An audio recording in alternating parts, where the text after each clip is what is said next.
Olá, boa noite.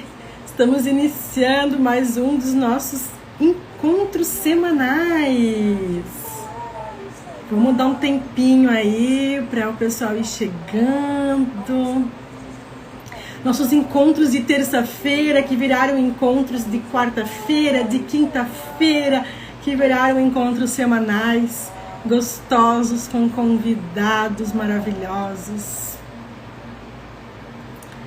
Sejam muito bem-vindos, Vicky, Germana, Carol. Muito boa noite, Nédia. Logo mais tem a nossa também, Nédia. Marina, boa noite. Todos super bem-vindos.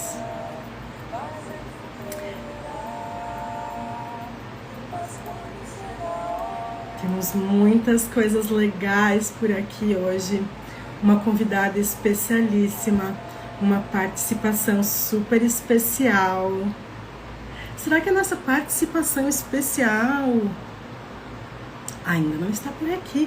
Uau! Temos uma participação especial aqui. Espera aí.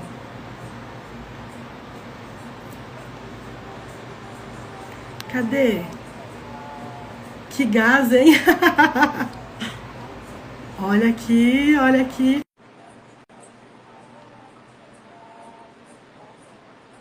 Vamos ver como é que está. Sejam todos muito bem. Uau! Olá!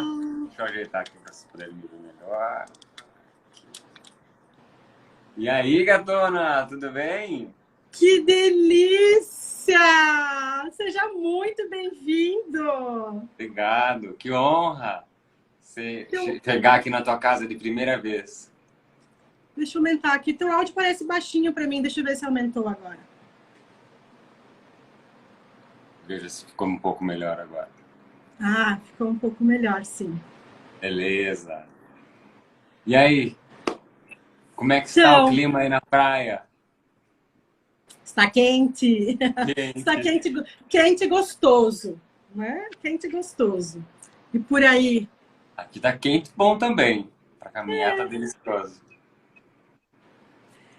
E temos um encontro muito especial essa noite, Léo. Sim, eu vim aqui só para recepcionar vocês. Conta um pouquinho pro pessoal que já chegou, Maria, sobre o que é a live de hoje. O que elas podem colher. O nosso encontro de hoje é para falar sobre a grandiosidade e o desafio que é o relacionamento de casal. O quanto de lindo e também de desafiador que pode conter, né? Acho que o próprio nome da live entrega, né? Quando a gente pensa muitas vezes que a gente tem algumas crenças de que a gente vai entrar numa relação de casal em busca de segurança, estabilidade, a gente quer ter certeza, ou a gente quer ter algumas garantias, né? Como saber se é, como saber se não é, quando que, na verdade, uma relação de casal é muito mais como pular de paraquedas. É essa sensação o tempo todo, né? Inclusive o frio na barriga. Porque a gente nunca realmente sabe para onde vai, né? São decisões que a gente precisa tomar passo a passo e rever os contratos também no dia a dia. Então é realmente uma sensação de pular de paraquedas, né? A gente até tem uma ideia de como é, mas viver o pulo é totalmente diferente do que imaginado. Não importa o quanto a gente pense sobre, compre o melhor paraquedas, estude o vento para que lado ele vai, escolha a melhor localização. É no pular que se descobre como funciona. Na verdade. Né? E não tem controle nenhum, né? E se a gente aprende a curtir esse lugar de não saber o que vem depois, pode se tornar divertido, né? Pode se tornar uma força, na verdade, né? Não um medo de, meu Deus, agora não tenho mais controle. E sim, uau, se já tá bom assim, o que mais que pode acontecer? Qual é a próxima coisa legal que pode chegar? Essa é também a sensação do friozinho na barriga, né? Ela não é sempre de medo, ela pode ser de excitação, de coisas novas, de E uma coisa curtir que a o gente já voo. contou. É, de curtir o voo, exatamente. Eu vim aqui só para recepcionar, ser recepcionado por você, Mas, na verdade, a grande estrela da live hoje é a Dai. Ela já deve estar por aí. Exatamente o que eu disse agora, que não tem pessoa melhor nessa vida para falar sobre casal do que essa convidada super especial de hoje, do que a Dai. Vamos ver se ela já está por aí, se ela já pediu para entrar. E é uma alegria ter você por A alegria aqui. é minha. A Dai é Felizona de te ver. especialista em terapia de casal. Ela é fantástica. E tem, entre nós três aqui, é quem tem relacionamento mais longo. Então ela tem assim, um lugar de fala real, né? Vivencial. Vivencial. Cadê a Dai? Vamos ver se eu acho ela aqui. Dai, solicita aí para entrar que eu te aceito. Vamos aguardar. Ah, aqui, peraí. Acho que vai dar. Vamos ver, tem fixar o tema. Olha, eu vou tentar fixar o tema, tá? Mas eu não garanto muito, porque... Boa noite! Oiê! Boa noite! Oi, Léo! Amor da minha vida! Tudo bem, gatíssima? Chegou a convidada especial da Marília, com a relação mais longa de nós três, com mais experiência para poder compartilhar com nós, inclusive como lidar com as adversidades do dia a dia de uma forma mais leve. Eu tenho certeza que a live vai ser muito rica e quem ficar aqui vai poder colher muito. Eu vou continuar assistindo de fora. Léo, muito obrigada por estar aqui conosco. Foi uma alegria. E com o coração quentinho. Ó, um beijo para vocês duas e até já. Continua assistindo aqui. Beijo. Que delícia, que honra, né? Eu tô me sentindo extremamente honrada. Fiquei até com a boca seca. Olha, que eu já tinha até passado dessa fase de ficar com a boca seca aqui nas lives e tudo mais. Mas hoje que essas participações especiais em peso, senti a pressão, não posso negar. Seja bem-vinda, Dai. Obrigada, uma alegria estar aqui contigo. Estamos em casa, né? Entre amigos, entre os nossos queridos, vendo aí muita gente legal entrando e... Bom, é um bate-papo, né? A gente vai conversar, né? Como a gente faz nas nossas salas e que pode ser útil para mais alguém e, sem dúvida, é uma alegria poder estar aqui com você, ver o Léo, que é sempre tão recursivo da gente ver, né? Sempre enche o coração, mas vamos lá. Eu tô aqui, né? Porque eu sei que agora é de frente com Marília, né? De frente com Marília, temos um novo nome para esses nossos encontros. Então, Dai, me conta. O que, afinal de contas, é? O que a princípio é? Como funciona? O que norteia? Qual é uma relação de casal? Olha, sempre foi na minha visão a coisa mais desafiadora que a gente pode viver na vida. Né? Eu acho que é a experiência mais rica, mais desconstrutora de tudo que a gente imagina. Né? O Léo brincava da relação mais longa. Esse ano, Marília, completo 24 anos de relação com o Zé. Né? Eu brinco que eu já nem sei quem é a Dai sem o Zé. 16 de casado, mas 24 juntos. Ano que vem, 25 anos, já vou comemorar como se fosse 25 de casado, porque 25 juntos, hoje são os novos 25 de casado. E sem dúvida foi a relação que mais me ensinou, né? Claro que a gente foi para teoria, a gente vai para psico, vai para especialização, vai para sistêmica, mas é claro que é na vida, né? É na prática, é nesse dia a dia de fazer os encaixes. Relação de casal para mim é isso, é o pular de paraquedas, né? É entrar e encontrar alguém rasgado pelas mesmas dores, porque é isso que atrai, né? Mas com estratégias de sobrevivência completamente diferentes das nossas. Então, o desafio está nisso. Eu vou ter alguém que por dentro é parecido, mas que lá fora na vida exercita tudo isso de um jeito completamente diferente do meu. E a nossa maior oportunidade, né, para abrir o coração para o diferente, para poder entender que o diferente é só diferente, que ele não é menos válido, né, que o que o outro traz da sua família de origem, das suas vivências, não é nem mais nem menos do que eu, vem para somar, né? Então, eu olho para a relação de casal com esse encantamento. E quem me conhece aqui sabe que é a temática de paixão, né? Que eu escuto, leio, vejo e que eu estou sempre me surpreendendo, né? Tanto no que eu vivo como casal, quanto no que eu vejo nos casais que eu atendo, nas pessoas que eu atendo que vivem relações de casal, né? E essa desconstrução que ela nos traz, né? Essa necessidade da gente se reinventar para se adaptar, para permanecer junto numa estrada com objetivos, é realmente um desafio, mas é o que traz o brilho da vida. Né? É uma relação, então, para crescimento pessoal, é uma relação que promove o nosso desenvolvimento a partir desse contato, né? Ali, ó, é ralando as minhas arestas com o do meu parceiro que crescemos. Então, é uma relação com possibilidade de crescimento. Você falou sobre os sistemas, né? Sobre como a gente estranha quando a gente encontra alguém e esse alguém tem algo que é diferente do nosso e talvez a gente entenda em alguns momentos que é menos válido, mais válido e é apenas diferente. Pode trazer um pouquinho mais sobre isso? Relação de casal é para adultos, é verdade. É uma boa e óbvia lembrança. A primeira colocação, né? O que nos confere o status de adulto é a identidade profissional e a identidade conjugal.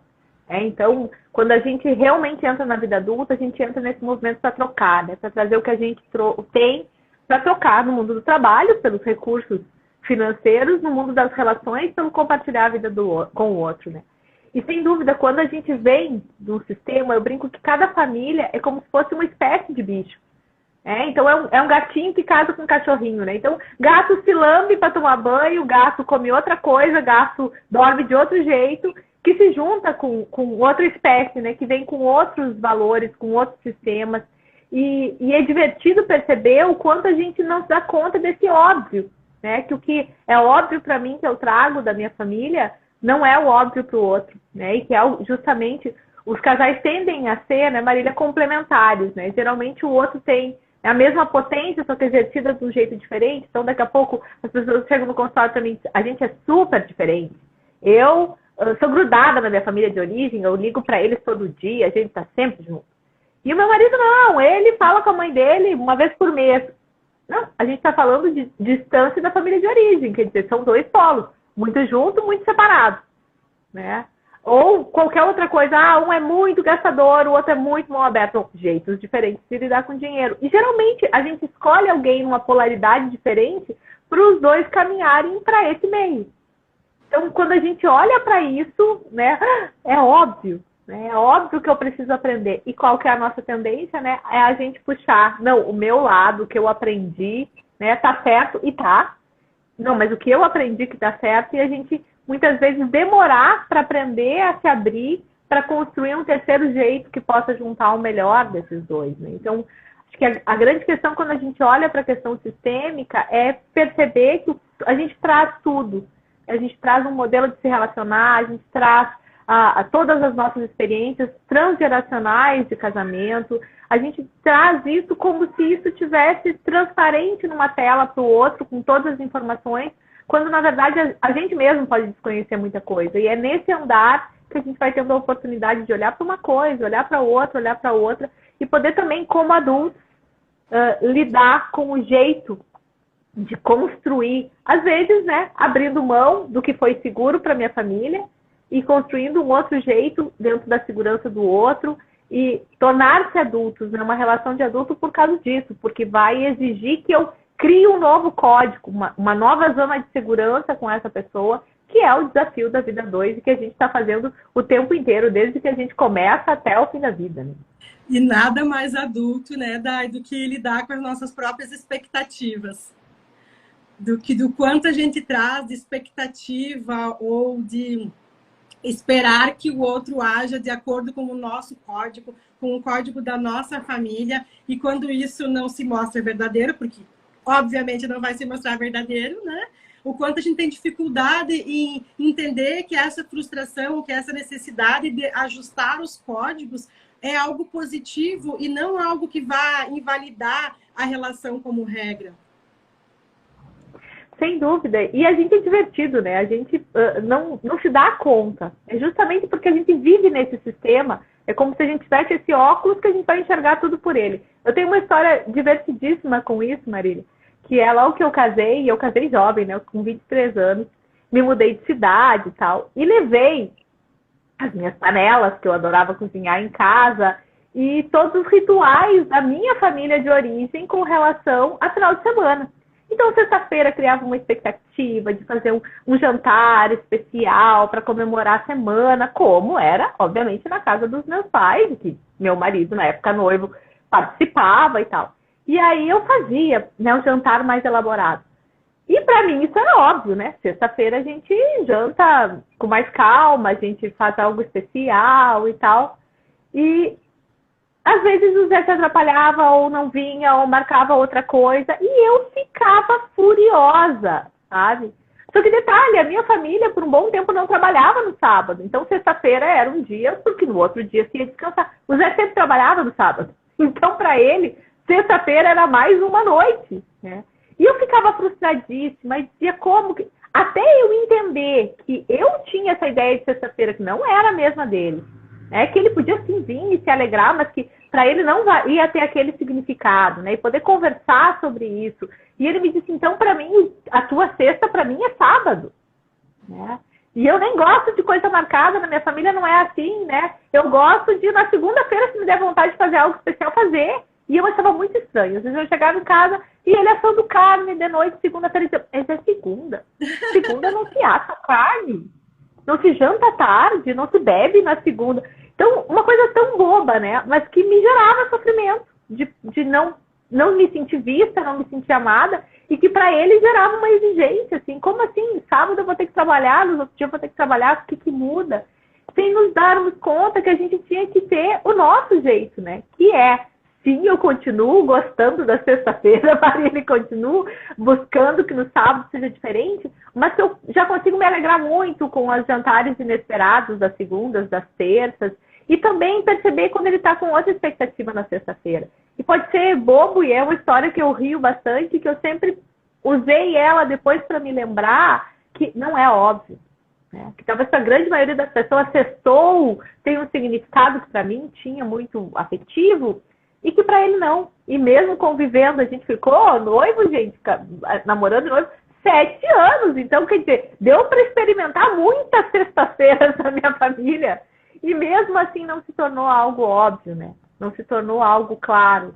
Então, quanto a gente começa a se rasgar nessas pequenas coisas que precisa recontratar, que precisa construir, e que vai nos gerando, às vezes, aquelas nossas brigas históricas, que o pessoal falou aí na caixinha de perguntas, né? Brigar por bobagem, que é justamente quando eu começo a me frustrar numa expectativa, eu me frustro com outra, aí eu me frustro com outra, e aí eu vou usando essas frustrações para fazer cobranças para o outro, que vai se defender, e a gente entra naquelas bolas de neve das relações que vão perdendo o brilho, que vão perdendo a capacidade da gente poder olhar para o outro e reparar, e refazer, e repensar. Então, sim, muito a gente precisa olhar para esses óbvios que precisam ser ditos, e que mais do que dizer no sentido de é realmente dizer para ouvir do outro. Porque muitos aqui vão estar dizendo para nós assim, mas eu falo o que eu quero. Na exigência, aí, muitas vezes, né? Eu falo ou eu exijo? Né? Quer dizer, eu consigo dizer, sexta-feira é dia de jantar especial e você não valida que é importante para mim? Ou eu ouço o outro, escuta, sexta é importante para mim. O que está acontecendo que isso que é importante para mim não está tendo espaço? No lugar de exigência... No lugar da exigência, eu sempre vou gerar defesa no outro, né? E como o Léo disse, adultos têm voz, né? Adultos conseguem dizer, mas conseguem dizer de um lugar. E o Léo me ensinou uma coisa há bastante tempo atrás, que eu perguntei isso, mas como é que eu sei que é um pedido e não uma exigência? Eu ficava meio né, perdida com isso. E o Léo me deu a melhor resposta da vida para isso, ele vai lembrar. Ele disse, Dai, tu sabe que é um pedido e não uma exigência? Quando não, também é uma boa resposta. Uma pistola. Eu levei isso para a vida, uma enorme pista, né? Eu sei que eu não estou exigindo quando eu posso... Repete aí para a gente gravar. Peraí, volta, repete.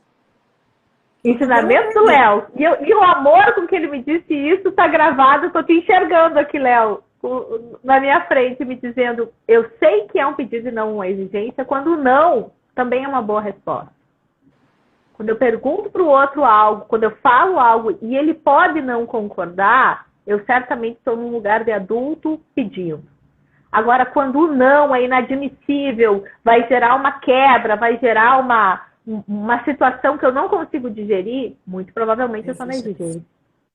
E o meu corpo vai mostrar, né, Marília? Porque quando eu estou na exigência, eu estou mobilizado, né? Eu estou fervilhando, eu estou batendo o pezinho, se duvidar, né? Na expectativa de que o outro, assim, ó, se não vir aquilo que eu quero, eu, né, vou para luta e fuga. Enquanto no pedido, no lugar de adulto, eu estou receptivo, né? Eu estou um passinho para trás, dizendo, olha, tem isso. E isso faz toda a diferença, né? Poder falar e talvez já juntando e misturando tudo, falar numa linguagem, se nós estamos falando como mulheres, numa linguagem feminina, onde eu posso falar como eu me sinto, onde eu posso falar do meu sentimento, onde eu posso abrir esse espaço para trazer o que eu preciso do outro e dar o espaço para que ele me dê o que ele pode me dar, que pode não ser necessariamente o que eu quero, né? E é desafiador, né, gente? Quem está aqui pode erguer a mãozinha de como é difícil a gente ir para esse lugar de adulto onde o não também é uma boa resposta, né? Eu estava te ouvindo contar a história e lembrei exatamente dessa frase que o Léo acabou trazendo, de que o óbvio precisa ser dito. De algum tempo atrás, alguns anos atrás, eu atendi um casal também. E durante o atendimento, a mulher trazia algumas narrativas de o que estava, né, do que incomodava na relação. Ela estava trazendo algumas informações e o marido olhava com uma cara do tipo assim, como se ele estivesse ouvindo aquilo pela primeira vez. E realmente ele estava ouvindo aquilo pela primeira vez. E ele ouvia atento, assim, quase curioso para o que ela estava trazendo. Eu, tipo, como assim? E aí ela terminou de trazer as inúmeras queixas, eram queixas, eram exigências, e mesmo assim ele estava super disponível para ouvir. Aí quando terminou ele falou algo que eu também sempre me lembro e conto. Ele disse assim, olha, eu tenho 2 bolas, mas nenhuma é de cristal. Adorei. Né? Uma boa lembrança para nós mulheres. Eles podem ter 2 bolas, mas nenhuma é de cristal. Adorei, adorei.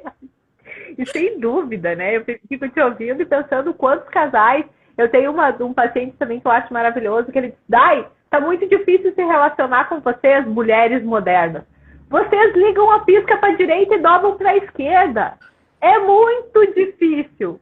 Por exemplo, com a história de, eu não quero casar, eu tô bem sozinho, casamento é bobagem. E aí a gente viaja e elas ficam olhando, cadê o anel, cadê o pedido, cadê o coisa, mas tá dizendo que não, que quer focar na carreira, que não, que isso não é importante. E aí quando vai no casamento, olha aí, ó, a fulana tá casando, né? A fulana ficou noiva.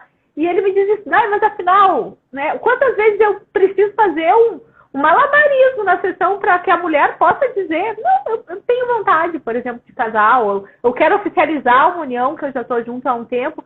E a cara de surpresa que se fala dos meus pacientes é muito comum. O cara olhar, sério? Você quer?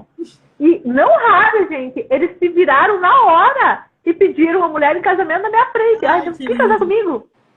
Assim, simplesmente virando o corpo e falando para elas. Então, isso sempre me surpreende, o quanto a nossa capacidade, né? E eu, mesmo estando junto com o Zé, 24 anos quase, às vezes eu falo alguma coisa e ele me diz, sério?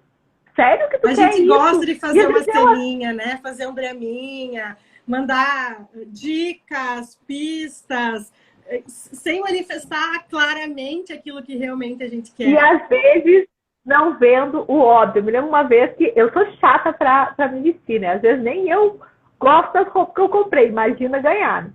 Então, para não precisar trocar os presentes, já escolhe o que você quer. E eu me lembro uma vez que eu fiz uma palhaçada, Marília. Eu fui numa loja na frente do consultório e vi os vestidos bonitos que eu queria ganhar, nem me lembro que eu era data. E tinha 3 vestidos. Eu gostei dos 3, mas eu gostei mais de um que era vermelho. E eu deixei assim, não, pode ser qualquer um dos 3, mas eu sonhando com vermelho. E eu não fui capaz, pela história de quero uma surpresinha, de dizer... Só que o Zé é gremista doente e não gosta de me ver de vermelho, não gosta de vermelho. Óbvio que ele não ia comprar vermelho se eu não dissesse. Quando eu abri o pacote, ele todo feliz que ia ser comprado um dos vestidos que eu queria, era um vestido lilás. E eu tive que segurar no carão e pensar, óbvio que ele jamais ia comprar o vermelho. Se eu gostei mais do vermelho, por que eu não disse? É o vermelho. Então a gente faz umas armadilhinhas, às vezes, tão bobas, mas tão bobas. E às vezes sem olhar pro outro, né? Nunca o Zé me deu nada vermelho, então era meio óbvio. Meio não, muito óbvio.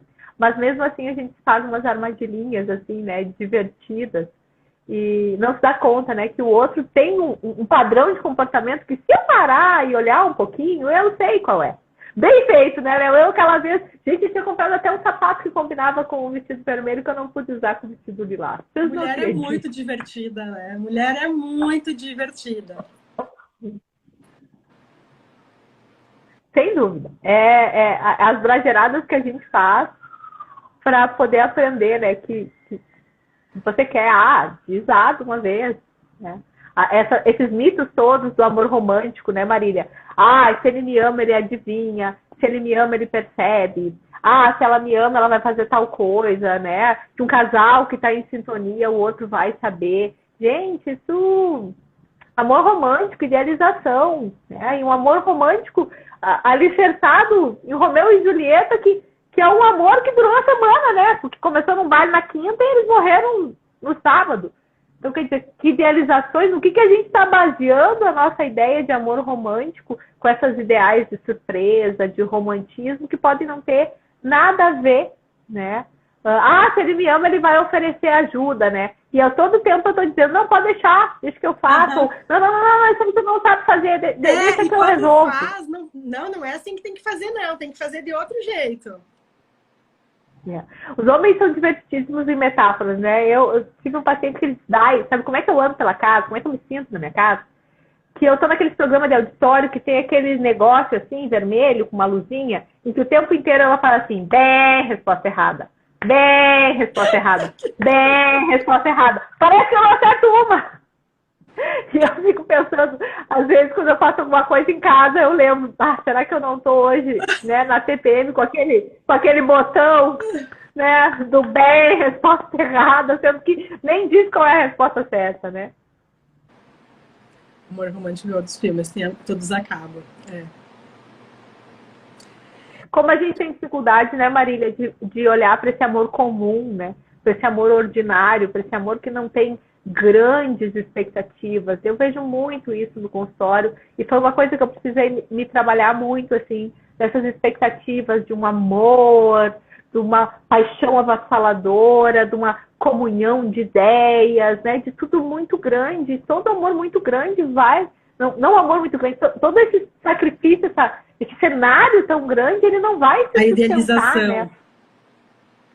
Ele não se sustenta, como eu gosto muito, né, de uma fala da Casa do Saber que fala que a paixão, por exemplo, é como um estado obsessivo-compulsivo crônico, né? Ele não é diferente, né, é um estado de consciência alterado. Então, imagina tu ficar muito tempo com o estado de consciência alterado, com toda a fisiologia do organismo em alta rotação, né, ideias intrusivas da pessoa, o movimento de supervalorização, tudo pode, né, aquela ênfase, um corpo nem aguentaria permanecer por aquilo por tanto tempo.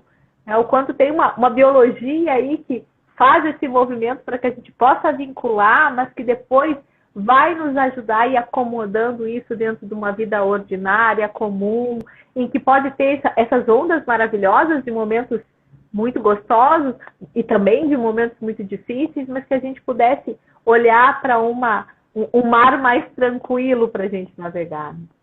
E o que a gente está trazendo aqui é 100% de responsabilidade dentro da relação.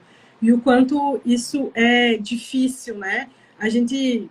diariamente nos atendimentos e até também em alguns momentos da minha própria relação, o quanto a gente diz, mas daí eu que vou ter que dar o braço a torcer, eu que vou ter que ceder, porque que eu preciso fazer esse movimento e não o outro? Como que você olha para isso? O que você pode trazer em relação a isso? Acho que toda vez que a gente está numa queixa, a gente tem que olhar de que lugar a gente está falando, né? A gente que está dentro da filosofia sistêmica olha muito para o triângulo dramático, né? Dos lugares que as pessoas estão ocupando. Então, quer dizer, quando eu estou na queixa, ele não me ouve, ou ela não me vê, ou ela não me deseja, né? Não vamos falar só das mulheres, os homens também, quando tratam de reclamar, reclamam bastante. Quando eu estou nesse lugar, eu estou numa posição vitimizada, né? O outro está me causando um sofrimento. E geralmente quem escuta, seja o terapeuta, seja o amigo, é convidado a entrar nesse lugar, né, de salvador, de quem vai dizer, você está certa, o outro está errado, Aliado, vamos né? consertar o outro. É uma busca nossa por aliados, que é, na verdade, uma busca por inocência, né? Se eu conto para ti, Marília, né, que eu tô muito indignada com algo e tu se indigna junto comigo, eu tenho duas pedras para tirar do meu parceiro. Uma frase digo, olha, linda do eu Luiz acho Henrique, isso, né? e Quem a Marília reclama, também busca acha. aliados. Busca aliados o Ficar de tempo consciência todo. leve. E a gente se dá conta que desse lugar, quando a queixa vem desse lugar de passividade, onde eu me sinto vítima do comportamento do outro e eu acabo com a minha chance de solução. Porque Sem daí a dúvida, solução gente fica tem fora também, né? Como se a solução Fora! dependesse do outro. E sem dúvida, numa relação de casal, quando tem uma questão, é óbvio que o movimento sim vai ser dos dois. Mas quando a gente vai para esse lugar vitimizante da queixa, quando eu vou para esse lugar, como várias coisas na caixinha de perguntas vieram, assim, onde eu vou para esse lugar onde o outro é o ruim e eu estou sofrendo a ação daquele outro, qual é o meu movimento, a minha possibilidade de resolver, né? Aí, se a gente for muito... Aí a solução é sair, né?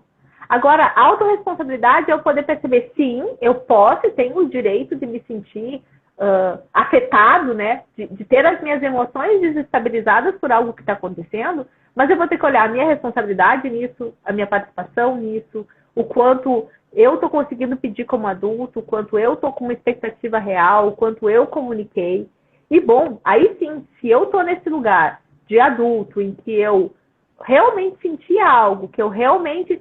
Eu vou poder ter uma posição clara de reparação. Eu acho que essa é a grande diferença. Quando eu estou no lugar de vítima, parece que nada que o outro fizer vai poder compensar. Então, eu não aceito a compensação do outro. Eu não aceito que nada que ele for feito que não for exatamente aquilo que eu imaginei. E reparem que nesse lugar de vítima, se a gente for bem honesto, nada do que o outro fizer é capaz de me tirar desse lugar. E se investigar Agora, bem, tem alguns ganhos secundários também desse lugar.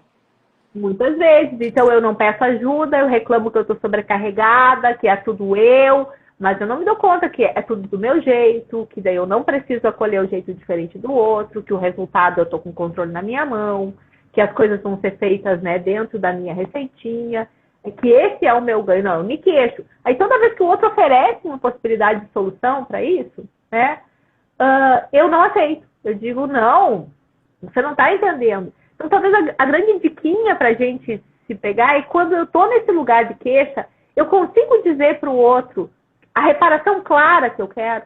Eu consigo dizer para o outro um lugar de adulto. Realmente, eu fiquei chateada porque você, sei lá, né, não veio jantar, não lembrou de uma data. O outro tem chance de reparar? Dizer, não, então, vamos amanhã?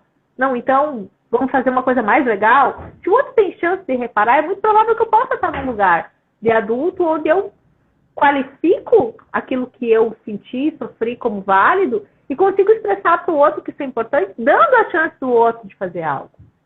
Agora, quando a minha queixa é irreparável, quando a minha queixa, não, nada do que ele fizer vai solucionar, aí sim, eu mesmo estou impossibilitando que essa relação seja de adulto. Porque talvez a maior habilidade que eu vejo nos casais para permanecerem juntos, e certamente o que manteve o meu casamento até agora, não é não errar, não se desapontar, não se frustrar. Isso a gente vai ter, se a gente for bem honesto, toda semana. A gente vai criar uma expectativazinha, ou não vai comunicar algo direito. Agora é a capacidade da gente poder reparar, poder ir para esse lugar de adulto onde eu diz, você errou comigo, né? Abriu mão dos nossos contratos ou fez algo visivelmente que era importante para mim, fez ou deixou de fazer, mas você pode reparar da maneira tal. e a gente também entrar nesse lugar de reparação, né, onde a gente se responsabiliza por esse equilíbrio que a gente tanto fala nas leis sistêmicas, que pode ser tanto eu fazer algo a mais, quanto eu suportar que o outro faça algo a menos, ou que faça algo que me desagrade, como eu desagradei, para que a gente possa continuar na mesma linha se relacionando. Para mim, essa é uma das maiores aprendizagens. Foi talvez a coisa que eu mais alinhei na minha postura, Marília, quando eu gostava muito de me justificar. E isso é um vício que a gente tem que combater. Assim, eu desfazia um combinado, ou frustrava, ou mesmo me frustrava, e tinha uma boa explicação. Até entender que os bons motivos não anulam a ação, os bons motivos não tiram do outro o direito da reparação, foi uma estrada. E por melhor que sejam os nossos motivos. Né? E quando eu falo isso, eu sempre me lembro do exemplo de fazer combinados com o Zé, de chegar cedo em casa para a gente fazer algo, e entrar em alguma situação de trabalho, ou me atrapalhar com o horário, ou acabar dando um lugar extra na agenda e descumprir o nosso combinado. E chegar em casa e ele tá chateado. Tipo, eu estava te esperando e você não veio para casa. E eu queria explicar. Não, mas é que assim, foi um atendimento, é um paciente que atrasou e que eu precisei, foi a internet que deu problema, ou não, eu fui socorrer, né, uma gestante ali da clínica. Coisa que talvez se eu contar para alguém vai dizer, sim, era um bom motivo. Tu não estava brincando, estava trabalhando, código que na minha família de origem, né, se está trabalhando, então tá tudo ok. Para trabalhar, pode. Para trabalhar, né, é valor máximo. E ele dizia, não, eu fiquei esperando. E eu justificava querendo que, então, a minha falha fosse apagada. Se ele entender o motivo pelo qual eu descumpri o combinado, vai ficar tudo bem. E aí ele tinha mais um motivo. Não, eu fiquei esperando. Não, eu jantei sozinho. Não. Aí ele queria te mostrar o código dele, né? Exato. Se eu trago meu bom motivo, ele vai trazer o bom motivo dele. E aí a gente vai entrar na guerra dos motivos. Aí a gente vai querer usar o dorômetro, né, Marina? O que dói mais, né? Dói mais isso. Aí a gente já vai fazer briga histórica, puxar, né? Não, mas aquela vez você fez isso, e aquela vez. E aí a bola de neve tá feita. Quando eu aprendi que se eu descobrir um combinado, seja um horário, eu só tenho que chegar e dizer, eu sinto muito. Eu realmente descumpri o combinado. E oferecer uma reparação que seja fazer algo a mais. Ou aguentar que ele esteja de mau humor, que ele tenha saído e não esteja me esperando ainda, e dizer, ok, eu descobri o combinado e agora é isso, aí passa rápido. E muitas vezes quando a gente vai nessa postura de responsabilidade, olha, eu sinto muito, eu me atrasei, eu realmente dei prioridade para outra coisa e não para o nosso combinado, o outro tende a ser mais brando com a gente. O outro tende a dizer, olha, depois que eu comecei a fazer isso, eu não me lembro a última vez que eu tive uma discussão por esse motivo. Sabe? Porque eu já chego dizendo, olha, né, como é que eu reparo? Né? Como é que eu equilibro essa conta? Né? E é uma postura onde eu abandono os meus bons motivos, a justificativa, ou seja lá o que for, para ir para esse lugar onde eu quero que dê certo. Eu quero poder, alguém falou aqui de submissão, não peguei bem a pergunta. Eu saio desse lugar onde eu quero a inocência de dizer que o meu bom motivo vale, para ir para um lugar onde eu quero a relação, onde eu quero continuar trocando com o outro, onde eu quero um crédito porque eu vou dar outros créditos, né? Onde a gente vai começar a funcionar no nome bonito que a psico dá da reciprocidade positiva, que é uma coisa boa gerando uma coisa boa e outra coisa boa gerando uma coisa boa, e que inevitavelmente a gente vai entrar na reciprocidade negativa, onde uma coisa ruim vai gerar um movimentozinho, que vai gerar outro, e que a gente só tem que quebrar esses ciclos e voltar a funcionar num movimento positivo.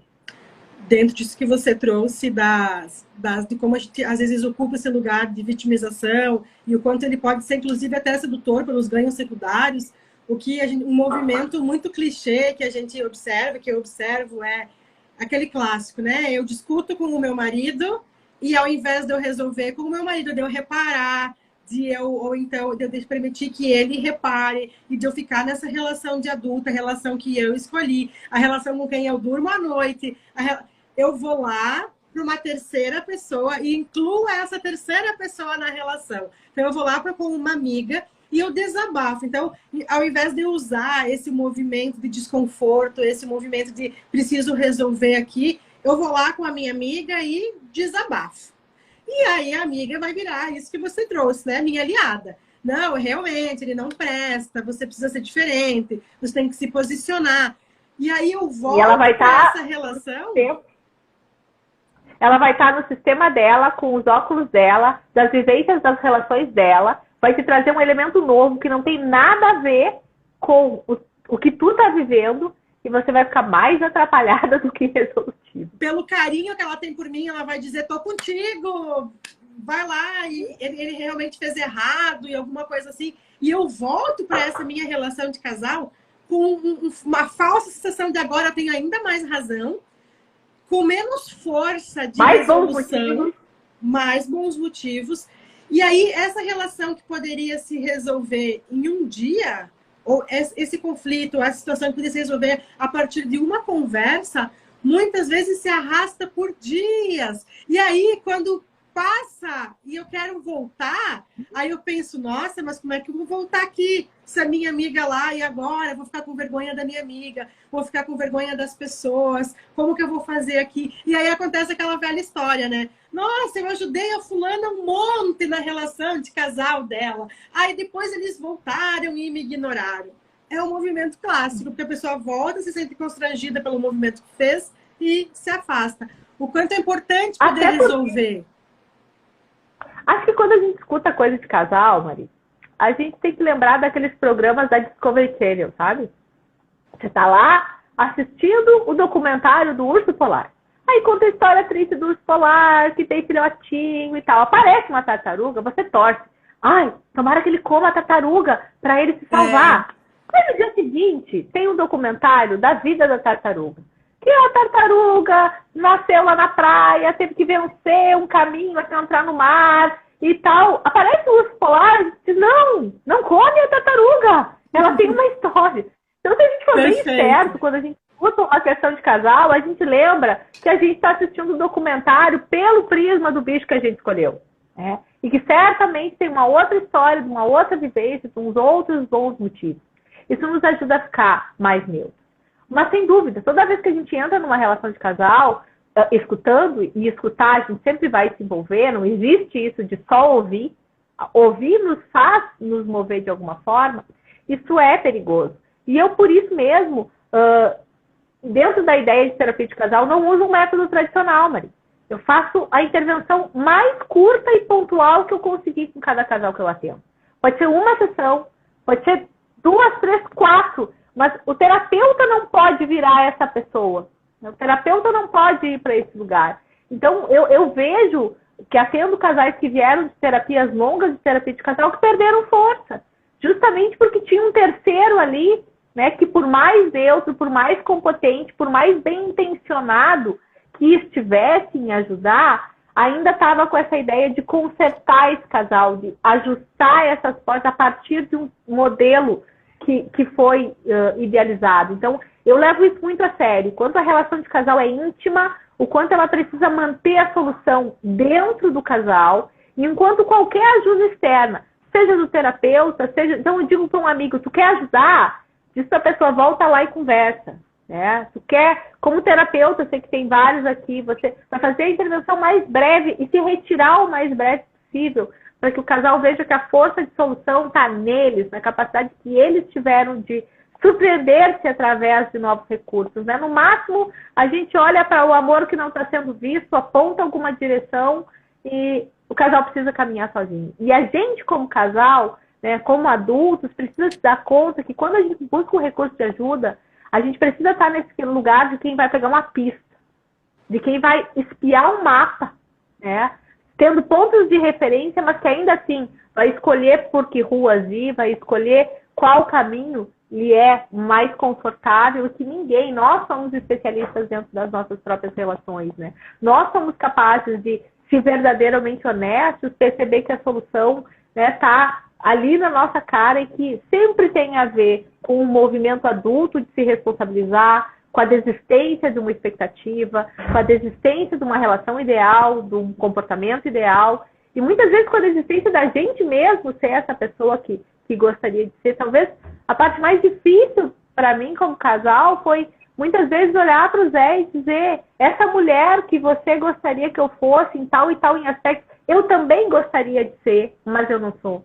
Né? Essa mulher que pode entregar tal e tal coisa, nossa, eu iria para esse lugar se eu tivesse esses recursos, mas não são os recursos que eu tenho. Então a desistência talvez seja tão difícil desistir das coisas que a gente quer dentro da relação, porque a gente vai ter que desistir também, né, dos nossos ideais de como a gente se posiciona. Mas o ganho disso é uma relação mais leve, é a gente poder se sentir mais inteira, é a gente poder lidar com as impermanências do que a gente muda, de poder dizer: eu queria isso ontem, hoje eu quero diferente e tudo bem. E poder entender que o outro ainda está funcionando como ontem, que ele também vai levar um tempo e pode querer ou não esse novo contrato. E é essa talvez a parte mais desafiadora, né? Que a gente possa desistir também, né, de todos os ideais, inclusive daqueles que a gente secretamente negocia com a gente mesmo.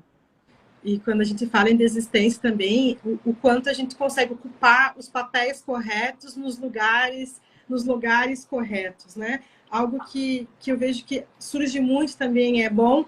Então, eu sou esposa. Qual é meu papel? Eu estou no lugar de esposa em relação ao meu marido, ou eu estou misturando um papel de cuidadora, de salvadora, de mãe, de dependente, de filha? Em que lugar que eu estou nessa relação? E eu pergunto muito isso aqui.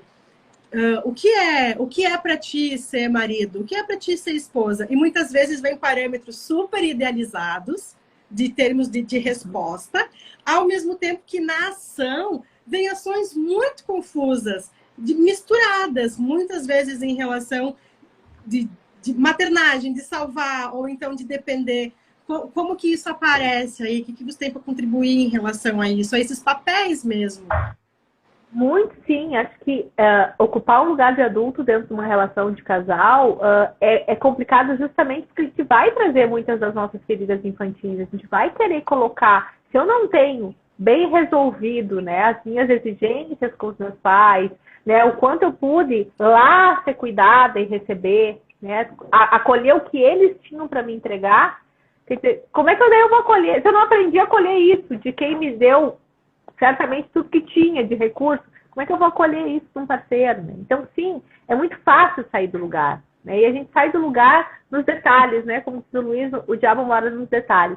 A gente sai do lugar quando a gente quer ensinar que a toalha molhada não tem que ficar em cima da cama. Em vez de dizer, eu me chateio com molhado em cima da cama, eu não gosto do cheiro. Jeito de manifestar. Eu tenho todo o direito de querer que a minha casa tenha um funcionamento, eu posso tentar. Agora, quando eu faço isso desse lugar, que eu sempre brinco, é muito fácil a gente poder olhar, o nosso queixo é uma seta. Tudo aquilo que a gente chegar com o queixinho para cima, a gente vai estar na exigência, a gente vai estar fora desse lugar. Adulto olha no olho, de igual para igual. Né? Da mesma forma, se eu estou no lugar de filha, se eu vou pedir algo assim, né? O meu corpo todo se encolhe, quer dizer, quando eu consigo sustentar um olho no olho, quando eu consigo chegar num lugar e dizer, pô, a gente mora junto, é a nossa cama, cheiro do lençol, vamos cuidar, isso é importante para mim. E o quanto eu chego, olha, não é assim, não se põe toalha molhada pela cama, já te falei 1000 vezes, e essa frase é uma boa pista, né? Já te falei 1000 vezes, quem é que fala 1000 vezes pra gente? Com quem você fala 1000 vezes é mãe. Quem fala desse lugar de já te falei 1000 vezes, sabendo que a criança aprende por repetição? Então, esse tipo de coisa, essas posturas, e que, como terapeuta sexual, Marília, são as coisas que mais afetam a sexualidade. Talvez a coisa que mais detone sexualidade de casal é: ninguém tem tesão por mãe, ninguém tem tesão por filho. Ninguém tem vontade de transitar nessas relações quando estão nesses lugares. Então, é muito comum quando vem uma queixa de casal, de problema sexual, a causa maior ser essa. Né? Alguém está ocupando um lugar de mãe, um lugar de pai, um lugar de superior, e para transar a gente precisa estar num lugar de igual, a gente precisa poder ter uma troca, né? E não quando a gente está se olhando de lugares diferentes. E é confuso mesmo, porque pode alternar, em alguns pontos eu posso ser a mãe, em outros pontos eu posso ser a filha.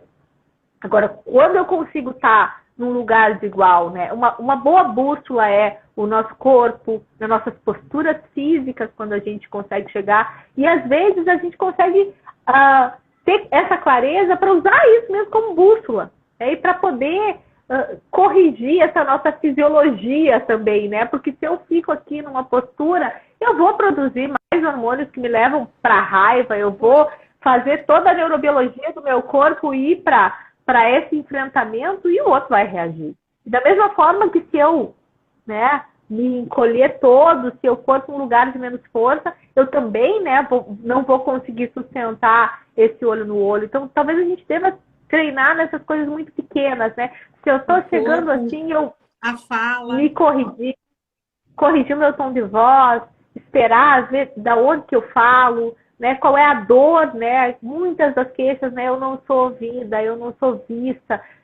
Isso não é uma frase muito característica de uma relação de casal, né? Numa relação de casal entre adultos, se eu não estou sendo vista, eu digo, ô Marília, tô aqui, ó, oi, capta a sua atenção, né? Quem é que fica nessa posição infantil esperando que a mãe veja, que a mãe adivinhe? Então, às vezes, são posturas finas, né? É pequenininho, mas se a gente começa com essa correção, né, dessas pequenas coisas, né, de eu chegar e pedir na altura do olho, de eu realmente poder saber que o não pode ser uma boa resposta, que tem um jeito diferente do meu, né? E aí, gente, a gente tem que ter muito cuidado. Eu vi algumas perguntas e falas, inclusive, no Instagram, nas caixinhas de pergunta, sobre essa coisa que a gente está disfarçando esses lugares infantis e com nomes, né? Então, é relacionamento tóxico, é a submissão, é o feminino sem força. Gente, cuidado!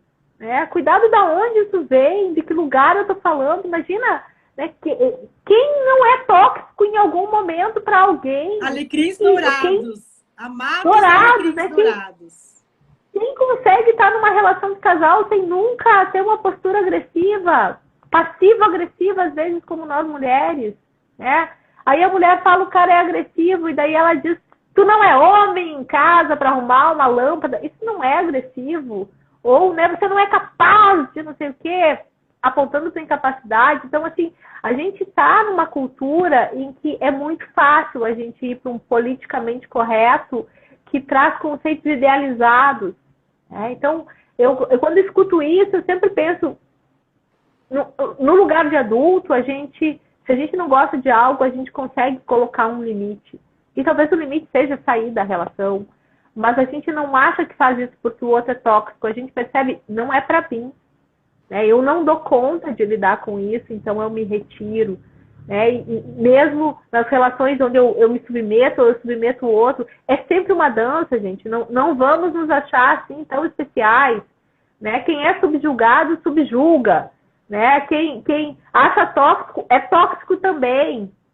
E bom, as pessoas podem ter suas patologias, podem ser menos livres para as relações. E aí eu tenho que me lembrar do meu direito de adulto, que é sair. Que aquilo para mim é uma repetição, eu me retiro. Então, eu tenho um ranço com isso, Maria. As pessoas vêm, quero saber se o relacionamento é tóxico, se eu estou num relacionamento abusivo, se eu estou... De que lugar eu falo isso, né? E é uma terceirização total de responsabilidade, é uma vitimização total. Como então, nossa, não sei como que eu vim parar aqui nesse lugar, não sei nem como que eu estou nessa relação, como estou dormindo com essa pessoa. Ué, dormi e acordei aqui nessa relação super tóxica. Peraí, poxa, vocês não se conheceram, vocês não têm uma caminhada juntas. Onde foi que você percebeu isso? Onde foi que desalinhou? E o direito de se retirar. Ou equilibrar, ou se retirar. Obviamente, existem encaixes que não vão funcionar, gente. Relação de casal não é algo... Também acho que a gente vai para um outro extremo, ou eu tenho que aguentar tudo, eu tenho que fazer dar certo. Não, eu sou um adulto. Se eu percebo, né, que eu realmente não consigo dar conta, eu me retiro.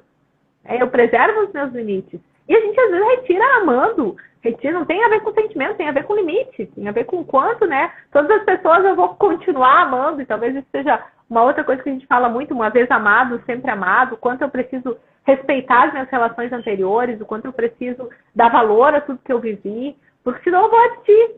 E todos nós sabemos que relação de casal é um lugar fácil de repetição, né? Quantas vezes A pessoa está no 5º relacionamento tóxico. Gente, tem dedo podre com ímã. Será que todos os homens são assim? E aí, bom, quem me conhece sabe que para mim é fácil enxergar o amor dos homens, né? O quanto o amor dos homens é desinteressado, o quanto os homens são bons em sujar as mãos, o quanto os homens têm uma postura, muitas vezes, de sim, sim, não, não. Se E quanto mais eu vejo relação de casal, e de se colocar a serviço da mulher, às vezes até incomodando um pouquinho, para que, se ela está mesmo incomodada, ela saia. E eu vejo muito isso, assim. Então, quando esse tipo de coisa, relação tóxica, homens abusivos e etc., para mim é muito agressivo de ouvir, pelo contraste do que eu vejo no consultório, dos homens disponíveis, dos homens realmente querendo fazer as relações dar certo, e do quanto eles são capazes de se colocar a serviço das mulheres de um jeito especial, e que a gente tem dificuldade de ver. Então, acho que poder catar dentro de nós o melhor lugar para enxergar o amor do outro, né, para perceber, né, o quanto o diferente, né, tá a meu serviço, é também um dos grandes presentes da relação de casal, e que a gente precisa se policiar, né, Marília? Porque eu sei que é muita informação de todo lado, e hoje a gente, sim, né, se deixa permear por muitas ideias, e às vezes a gente ouve tanto uma coisa que, por ser comum, parece que, ou por ser senso comum, parece verdade, e a gente tem que manter os nossos filtros muito alerta. E a gente poder ter a clareza que não há nada mais rico do que a gente ficar sabendo que a gente pode sair, que a gente é ali, que ambos são livres para sair. É a única forma, não tem outra forma. Se for diferente disso, é um sim vazio. Quando a gente fica tendo a clareza que ambos podem sair a qualquer momento, esse é o sim para a relação. E é desafiador, né? Porque na nossa cultura do feliz para sempre, né? Eu escuto muito isso de quem separa, né? Eu venho numa relação de 10 anos que não deu certo. Como não deu certo? Deu certo por 6, 8, né? E depois desajustou e desalinhou, mas o que eu aprendi, o que eu tive naquela relação, né? Se eu olho para isso, não deu certo, eu tenho que abrir mão de toda a aprendizagem que eu tive, de todo um pedaço meu vai ficar lá. E, obviamente, na próxima relação, sem esse pedaço, a próxima relação vai ter ainda menos chance, né? Ou vai ativar coisas para que eu busque aquele pedaço de volta, né? Então, o quanto é desafiador a gente poder reconhecer as nossas vivências como casal como válidas, né? E muitas vezes o problema está aí, né? Mas isso também nos seus atendimentos vê muita gente presa aos parceiros anteriores, né? Cobrando a conta do atual, que é dos antigos, ainda não tendo feito uma boa despedida, ainda não tendo dado conta de olhar com carinho para o que recebeu do anterior, ou de olhar com carinho para o parceiro anterior, né, de quem você escolheu.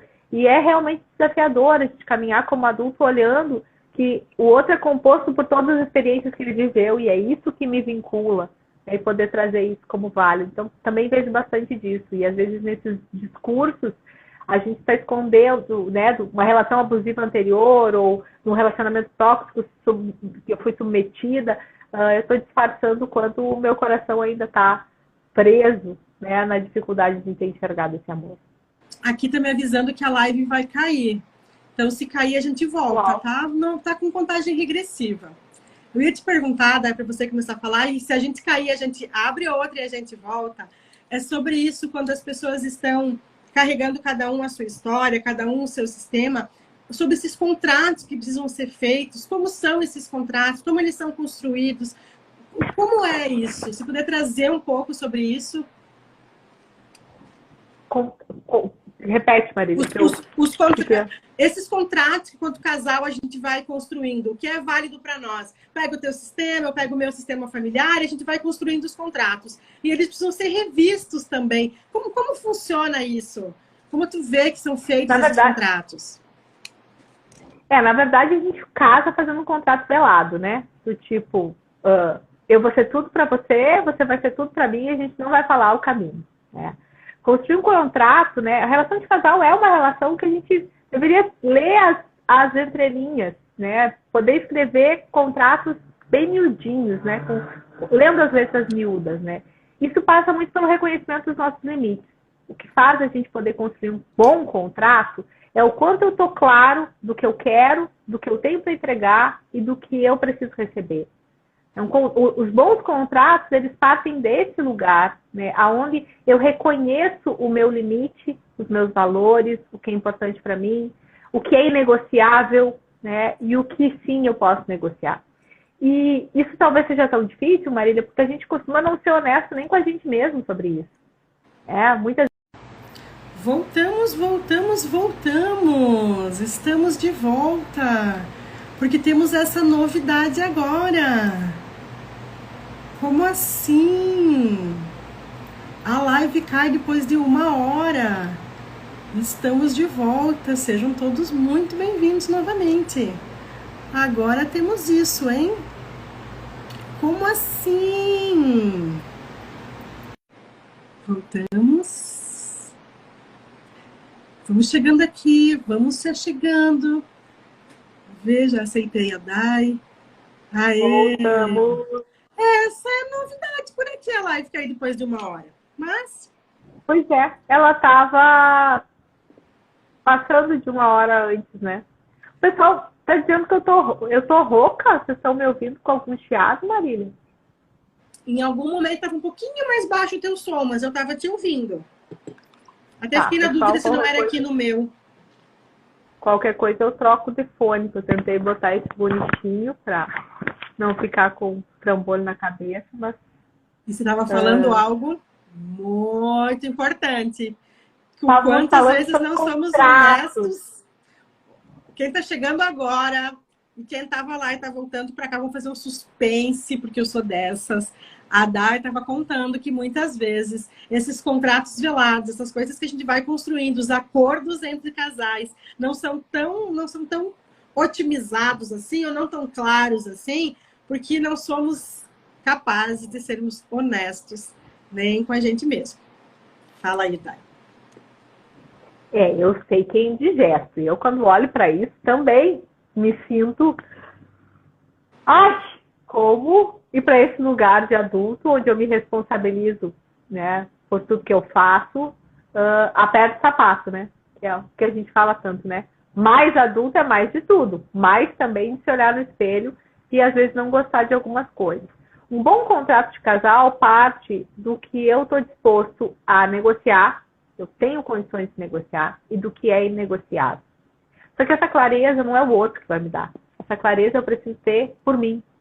Essa clareza eu preciso primeiro sentar comigo mesmo e dizer, tem uma questão de ordem, né, Marília? Eu vim antes da relação. Eu tinha uma vida antes.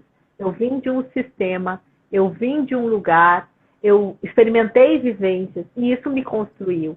Isso me construiu como um seixo de um rio que foi sendo lapidado das mais diversas formas.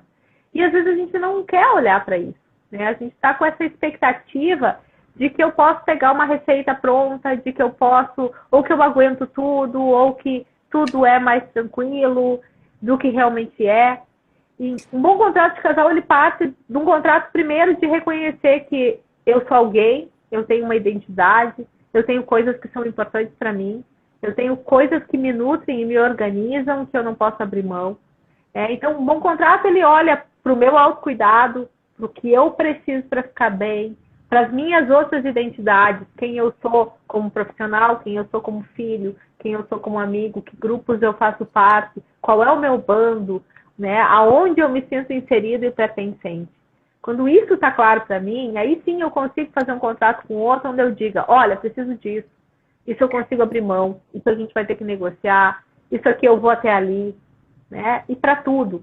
E muitas das questões, quando o casal vem, por exemplo, para terapia, muito desgastado, ou o contrato está muito antigo, porque as pessoas que fizeram aquele primeiro contrato já andaram, já mudaram, né? Já se transformaram com outras relações, com outras vivências, perceberam coisas diferentes de si mesmo, e por isso um contrato de casal ele é impermanente. Certamente vão ter cláusulas inegociáveis, mas tantas outras vão precisar ser revistas, né? Vão precisar ser renegociadas. E eles não têm ritmos próprios. E o outro tem direito de não gostar, e o outro tem direito de não concordar, e talvez Quando me falam sempre, Maria, você acredita em casamento? Eu digo, olha, um casamento único não, eu acredito em casamentos. Eu acredito nesse ciclo da gente casar e recasar, da gente se olhar no espelho e dizer, opa, sou assim, olhar para o outro e dizer assim, ainda tem o que me agrada. E eu sigo mais um tempo, e daqui a pouco eu olho de novo, e daqui a pouco eu olho de novo.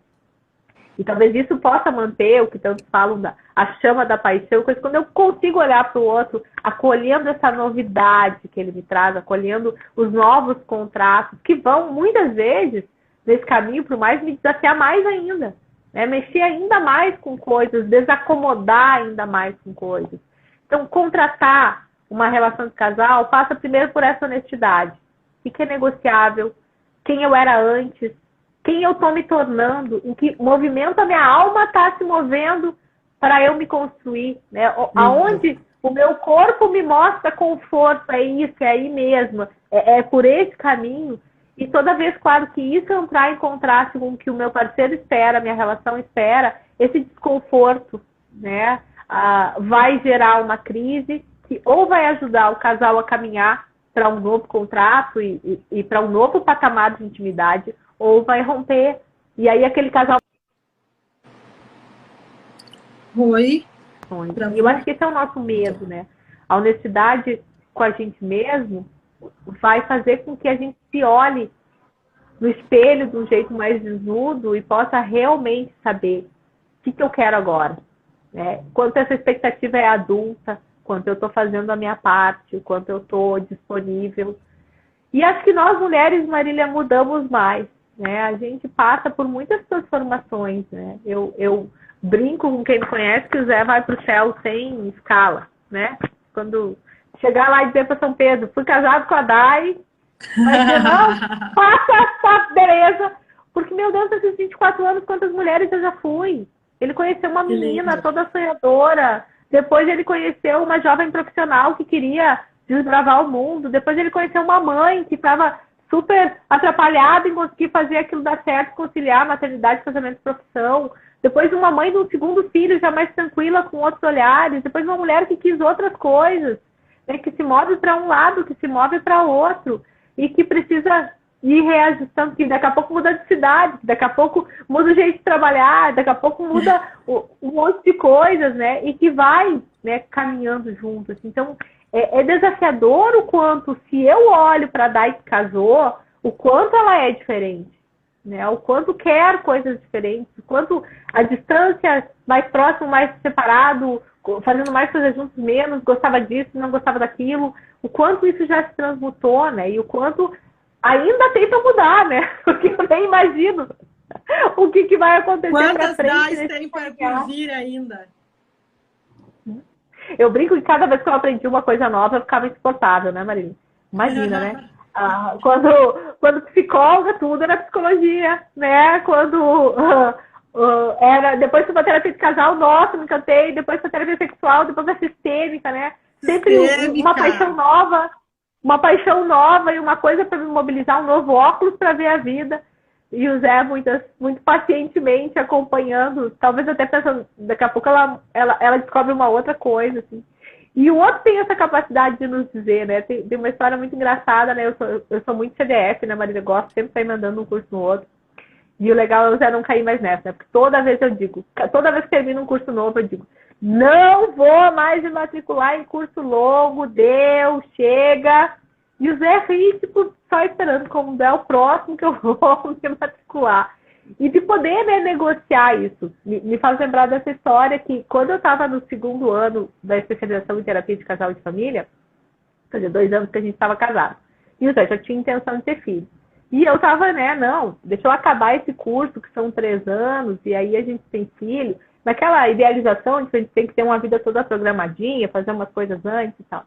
E quando acabou o primeiro ano da formação, que eram 3, eu já apontei para ele numa conversa, dizendo, olha só, tem uma especialização em terapia sexual bem legal, lá em São Paulo. Já começou a plantar a sementinha. Esse curso e tal.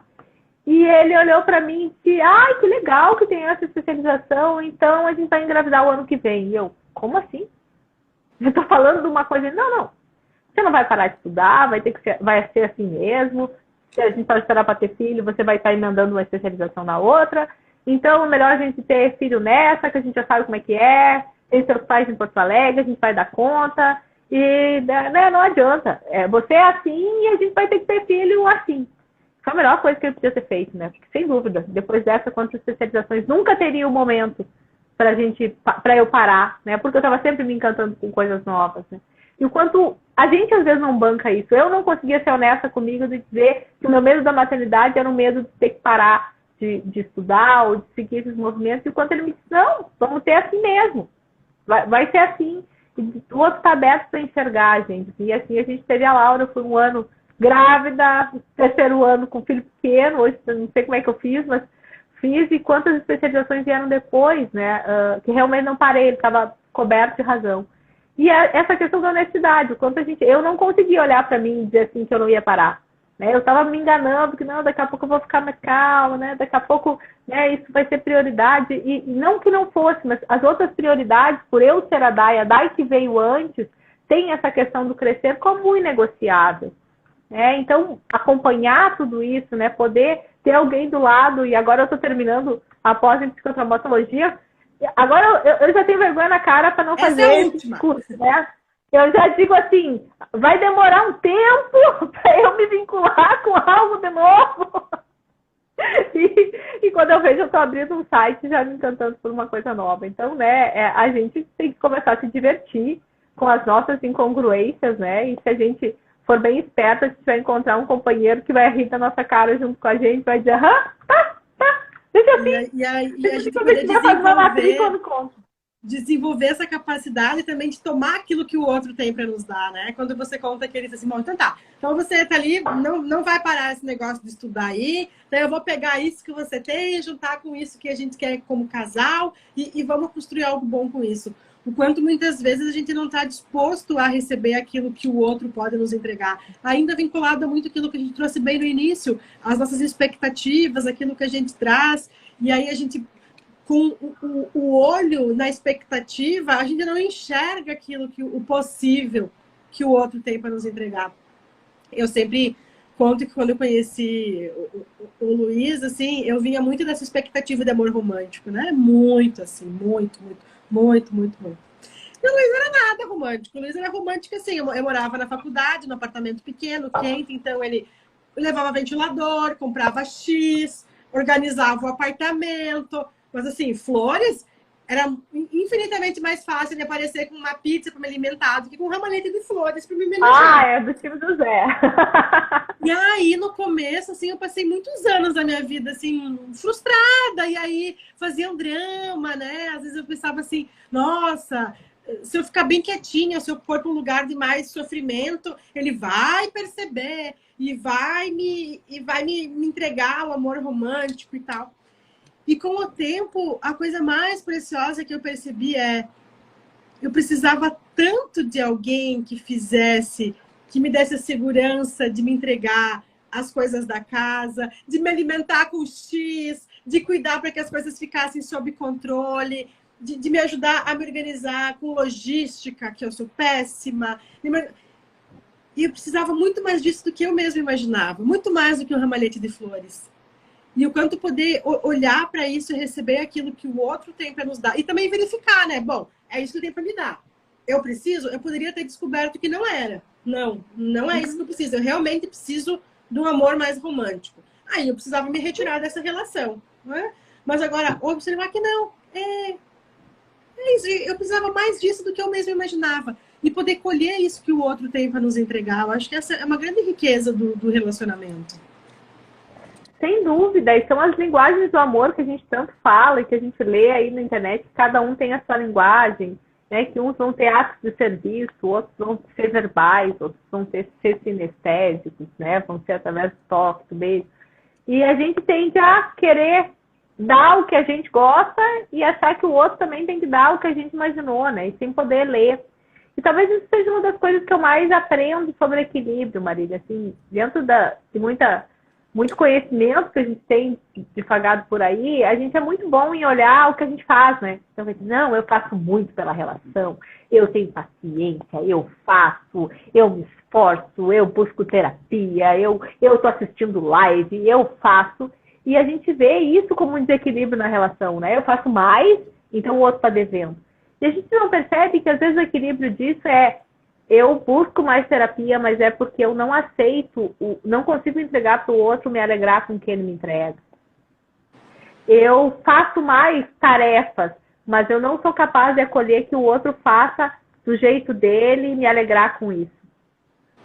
Eu acabo fazendo 1000 coisas mais para os filhos e deixo ele fazer menos, mas não me dou conta que eu quero ter o controle e não aceitar. Então, a gente está o tempo inteiro também precisando olhar que se a relação se mantém é porque o equilíbrio está mantido. E, às vezes, o equilíbrio de fazer a mais tem a ver muito com o que eu não estou conseguindo lidar com o diferente. E é por isso que equilíbrio, é por isso que talvez o outro não escute a nossa queixa ou não se esforce para mudar. Então, a gente precisa estar com o olho nessas duas coisas, né? Tanto naquilo que eu faço, sim, a mais, e que eu vou para esse lugar, mas também para a minha dificuldade de poder acolher o que o outro traz do jeito que ele traz. Né? Isso também é um desequilíbrio, né? Se nada que o outro traz, né? Se eu não consigo receber a pizza, né? Como, da mesma maneira que eu receberia um buquê de flores, o quanto eu fico devendo, né? Eu me lembro também dessa história que eu esperava flores e um dia eu disse que estava rouca e o Zé chegou com um pacote de limão para fazer um gargarejo. Eu disse, nossa, são as flores dele, né? É um jeito de dizer que eu viu, que me vê, né? E que, bom, eu brinquei, né? A flor viraram uma frutinha, que viraram limão, que vieram para minha casa. Elas mudaram de forma, né? E o quanto a gente não se dá conta disso.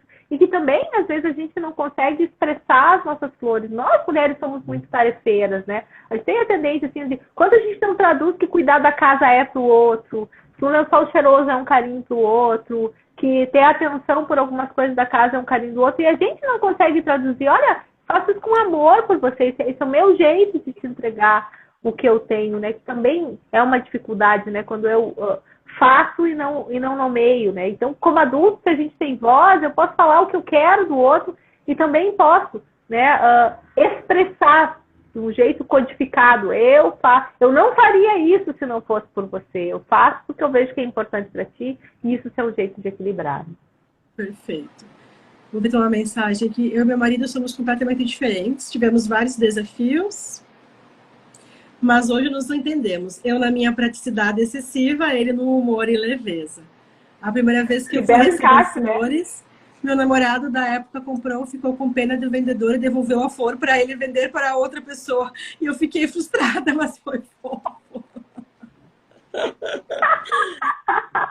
As manifestações do amor, né?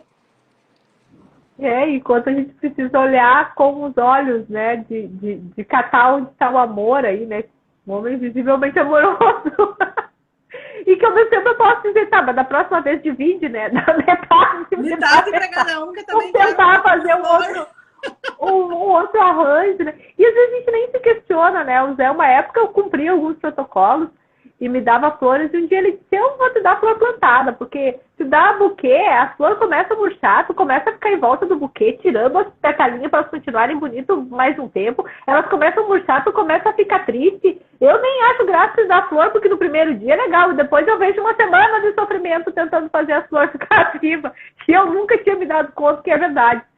Que até as orquídeas, às vezes, quando começam a cair, eu fico, ai, eu tava tão bonito e tal, e que às vezes o outro consegue nos perceber de um outro lugar, que a gente nem se dá conta, né? E talvez a beleza seja isso, assim. E não, assim, talvez, me ouvindo falar, parece que é o mundo de Poliana, né? Ah, não, é só olhar. E gente, eu estar disposto a acordar todo dia e dizer, eu escolhi essa criatura. Eu escolho, né, fazer essa relação dar certo. Então é muito, muito, muito bonitinho, às vezes, quando o casal diz assim, e aí, Dai, tem jeito?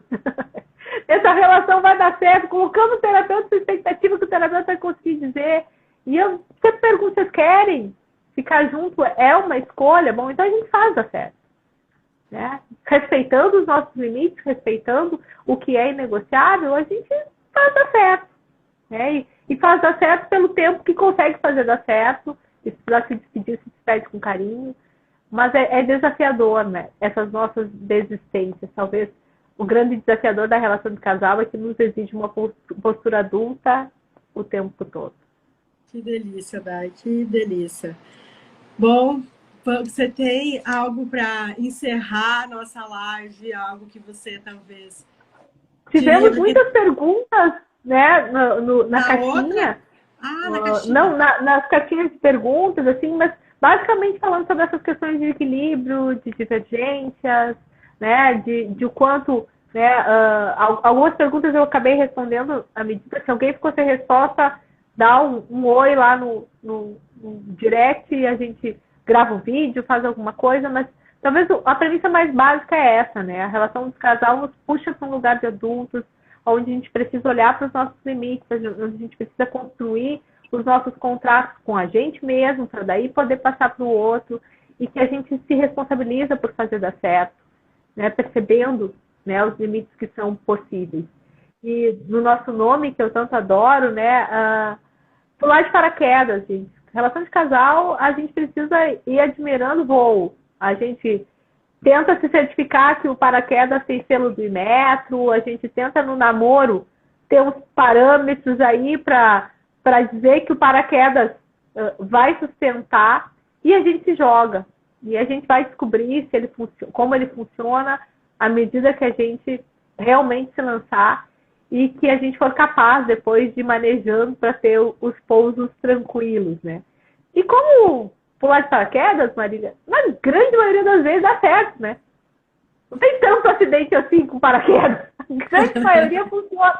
Mas talvez algumas pessoas ao aterrissar tenham tido uma experiência linda e riquíssima e que vão guardar na memória. Algumas pessoas tenham vivido momentos de pavor, traumáticos e terríveis, e que quando pousarem vão querer repetir ou não, né? Então, talvez esse seja o nosso maior desafio, né? Poder pular de paraquedas, aprendendo a voar, aprendendo a curtir o voo e podendo se responsabilizar para resolver a dois, né? Mesmo sendo terapeuta de casal, talvez contrariando o que muitos vão dizer, nem sempre a gente buscar externos para ajuda vai nos ajudar efetivamente. Só se essas buscas forem breves, só se eu conseguir dar uma notícia. Se a gente é bem esperto, a gente não fala da nossa relação de casal, a gente resolve com o nosso parceiro, a gente se junta com os nossos amigos para se divertir, contar as histórias divertidas, em vez de puxar aliados para as nossas dores.